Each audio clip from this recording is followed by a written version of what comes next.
Les multiples tentatives d'assassinat sur le président Charles de Gaulle à une gifle sévère sur le président Emmanuel Macron en passant bien sûr par le crachat et la tentative de meurtre sur le président Jacques Chirac, l'agression et l'insulte envers le président Nicolas Sarkozy sans oublier l'enfarinement de François Hollande lors d'un discours, certains citoyens français ont la fâcheuse tendance à exprimer leurs divergences d'opinion par des agressions répétées sur leur président de la République.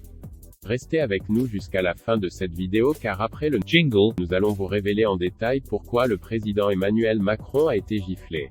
N'hésitez surtout pas à aimer la vidéo si elle vous a plu, à vous abonner à la chaîne et à activer la cloche de notification pour ne rien louper de nos prochaines vidéos. Let's go!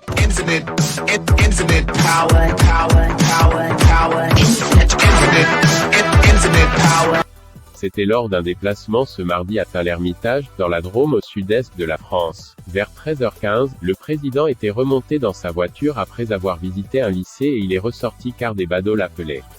Il est allé à leur rencontre et c'est là que l'incident s'est produit. Le président de la République Emmanuel Macron a reçu une gifle sévère sur la joue gauche de la part d'un homme qui se tenait dans la foule, de l'autre côté d'une barrière. Saisissant l'avant-bras du président, l'individu lui a porté ensuite un coup sur la joue, l'entourage d'Emmanuel Macron évoquant une tentative de gifle. Il est à noter tout de même que l'homme a accompagné son geste du slogan Montjoie Saint-Denis, qui est un slogan royaliste. 2 personnes ont été interpellées sur place, l'homme qui a giflé le président et un autre individu.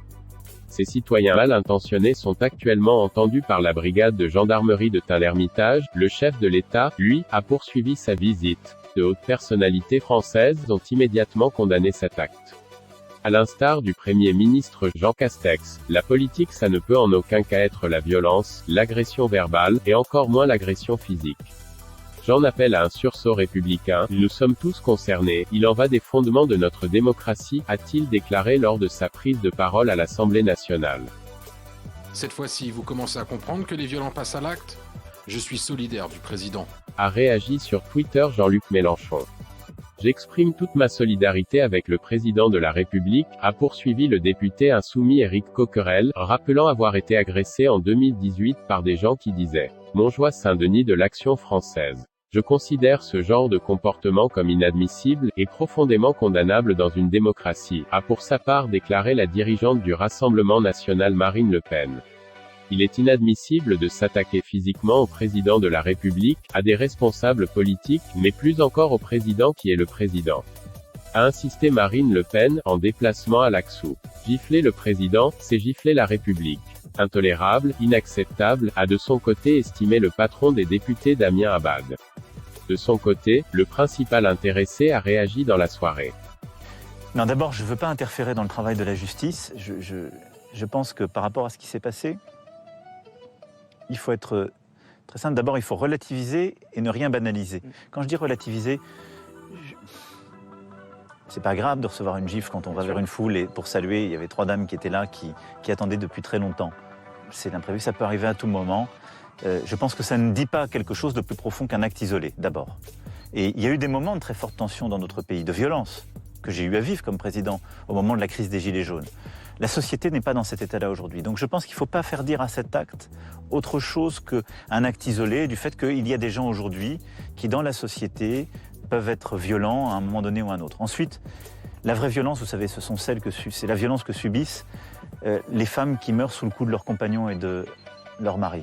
Encore trop. Et contre féminicides contre lesquels nous nous battons avec force. C'est la violence que subissent celles et ceux qui rentrent chez eux, qui sont agressés.